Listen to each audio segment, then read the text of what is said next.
अकिवाट येथील महापुरात ट्रॅक्टर पलटी होऊन झालेल्या अपघातातील मृतदेहाचे अवशेष 4 महिन्यांनी सापडले.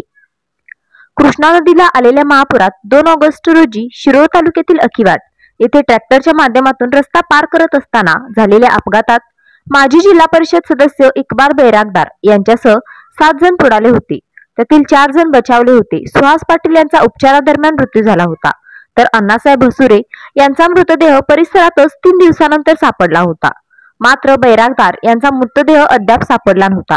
त्यांच्या मृतदेहाचा शोध घेण्यात आला होता, मात्र मृतदेह मिळाला नसल्याने नातेवाईक प्रयत्न करत होते. 4 महिन्यानंतर देसाई इंगळी येथील नदीकाठच्या शेतामध्ये त्यांचे मृतदेहाचे अवशेष सापडले. त्यांची ओळख मोबाईल व सुपारीची डबी तसेच कपड्यांवरून निश्चित करण्यात आली. हे समजताच त्यांच्या नातेवाईकांनी त्वरित भेट दिली. उसाच्या शेतात आढळलेले अवशेष सध्या इंगळी परिसरात ऊसतोड सुरू असून कृष्णा नदीकाठावरील उसाच्या शेतात जीर्ण अवस्थेत हाडे व कपडे आढळून आली. यामध्ये मोबाईल तसेच सुपारीची डबी यांचा समावेश होता. ऑगस्ट महिन्यात नदीकाठावरील क्षेत्र संपूर्णतः पाण्याखाली असल्याने ड्रोन व बोटीच्या सहाय्याने मृतदेहाचा शोध घेण्याचे प्रयत्न करण्यात आले होते. मात्र यात अपयश आल्याने शोध मोहीम थांबवण्यात आली होती. कायदेशीर प्रक्रिया पूर्ण करून धार्मिक अंत्यविधी करण्यासाठी मृतदेहाचे अवशेष ताब्यात घेण्यासाठी नातेवाईक दाखल झाले होते.